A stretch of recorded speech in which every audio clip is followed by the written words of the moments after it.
네, 오늘 수요일 새벽 예배 나오신 우리 성도님들을 환영합니다. 말씀 나누기 전에 공동기도 제목으로 기도하는 시간 갖도록 하겠습니다. 기도하시겠습니다. 홍석화 집사의 암을 치료해 주십시오.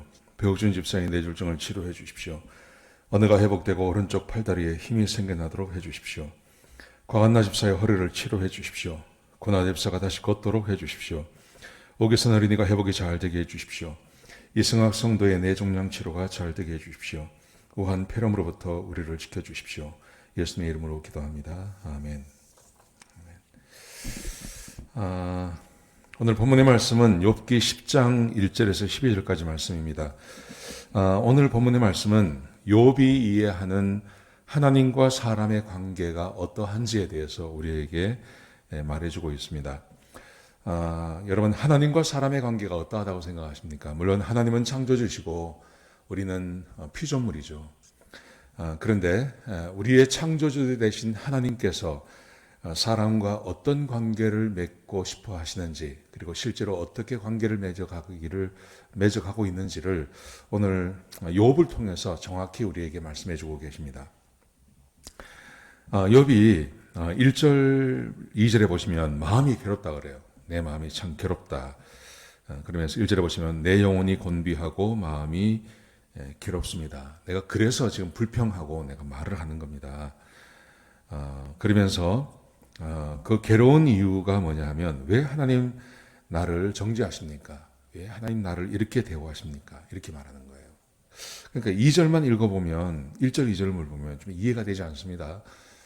그런데 이게 이제 불평하는 게 아니라 원래 지금까지 욥이 지금까지 하나님과 맺었던 그 관계, 욥이 철저하게 하나님을 이해하고 하나님 안에서 자기가 어떻게 살아야 하는지를 알고 있었죠. 하나님 앞에서 자기가 어떻게 사람이 살아야 할지를 알고 그대로 살아왔는데 그게 맞아왔는 거죠. 근데 이게 갑자기 바뀐 겁니다. 그렇지 않습니까? 이게 그동안 하나님과의 관계가 완전히 달라진 겁니다. 그래서 지금 이제 오늘 보면 1절에서 12절까지는 욥이 지금까지 알고 있는 하나님과의 관계는 어떤 관계인지를 자기가 먼저 이야기하고, 그 다음에 내일 말씀에 욥이 현재 하나님과의 관계, 과거에 하나님과의 관계가 아니라 현재 하나님과의 관계를 이야기하면서 자기는 더 이상 살 힘이 없다 이렇게 말하죠. 자, 욥이 이해하고 있는 하나님과 사람의 관계는 어떠해야 되는지, 자, 그가 이렇게 말을 합니다.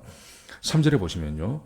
주께서 손수 지으신 것을 학대하시고 멸시하시며 악인에게 빚을 주시는 것을 선하게 여기십니까? 하나님께서 사람을 만드셨죠. 하나님이 자기를 만들었다고 말합니다. 11절에 보시면 하나님께서 내 피부를 만드시고 살을 내게 입히시며 뼈와 힘줄로 나를 엮으셨습니다. 하나님께서 자기를 만드셨다는 거죠. 욥은 하나님이 자기를 창조하셨음을 조금도 의심하지 않습니다. 자기를 직접 만드셨다 그렇게 고백합니다. 대부분의 사람들이 이걸 잘 모릅니다. 대부분의 우리 교인들도 이렇게 생각합니다. 하나님께서 직접 만드신 것은 아담이고 하와고 그 이후로부터는 간접적으로 우리가 세상에 태어난다 이렇게 생각합니다. 그런데 그렇지 않습니다.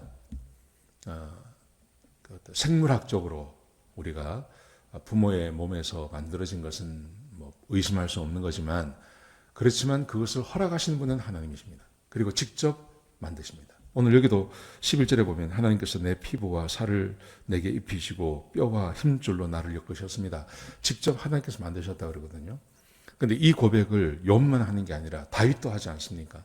다윗도 시편에 보면 하나님께서 나를 만드심이 신묘막측함이라, 신이 놀랍다 이런 고백을 하지 않습니까? 근데 직접 만드셨다는 거죠. 그러면서 12절에 보시면 그렇게 만드셨을 뿐만 아니라 하나님께서 생명과 은혜를 내게 주시고 나를 보살피심으로 내 영을 지키셨습니다. 생명을 주시고 은혜를 주시고 보살펴 주시고 그리고 자기의 영을 지켜주셨습니다. 지금까지 욥이 살아온 삶이 그랬죠. 자기가 누리고 있는 그 모든 것 자기가 준 게 아니다. 내 거 아닙니다. 하나님이 다 주셨습니다. 그렇게 고백하지 않습니까? 그런 것처럼 지금 이 다윗이 이 욥이 하나님께서 자기에게 생명도 주시고 은혜도 주시고 보살펴 주시고 자기의 영혼까지 지켜주셔서 내가 이렇게 살 수 있었습니다. 하나님이 나를 사랑해 주셨습니다. 그렇게 말하는 거예요. 자, 보세요. 하나님께서 자기를 만드셨습니다. 그리고 자기를 축복하십니다. 복을 주십니다. 함께 하십니다. 보살펴 주십니다. 생명을 주십니다. 다 주십니다.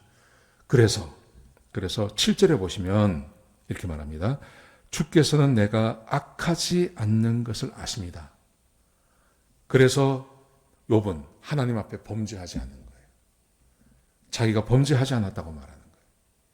하나님이 나를 만드셨고 나를 축복하신 걸 내가 압니다. 그런데 내가 어떻게 하나님 앞에 죄를 짓습니까? 나 하나님 앞에서 범죄하거나 죄 짓지 않았습니다.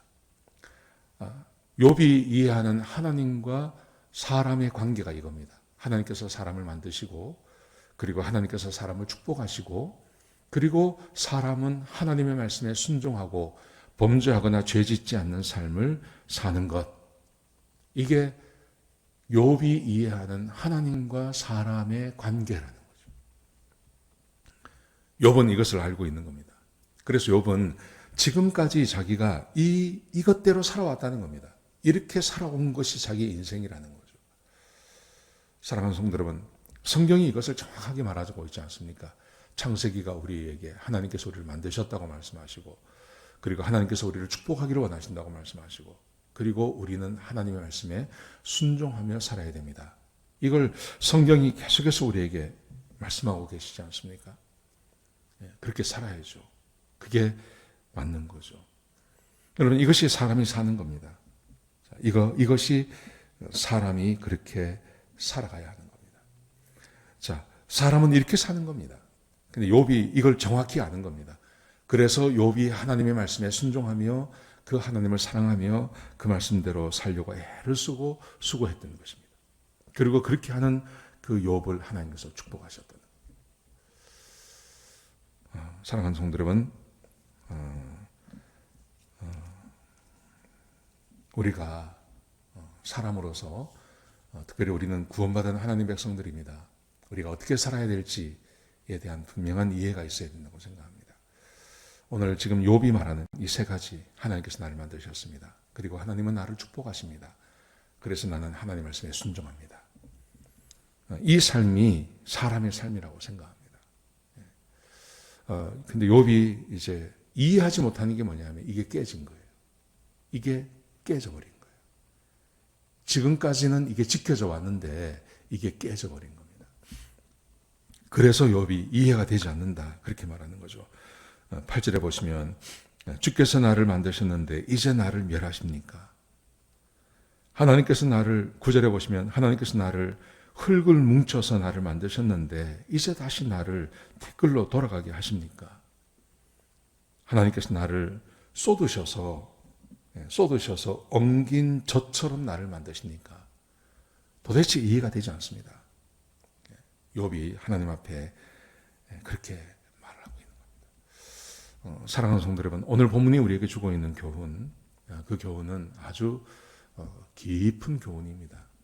사람이 어떻게 살 건지, 사람이 무엇을 추구하며 살아야 되는지, 이것에 대해서 우리에게 주고 있는 교훈입니다.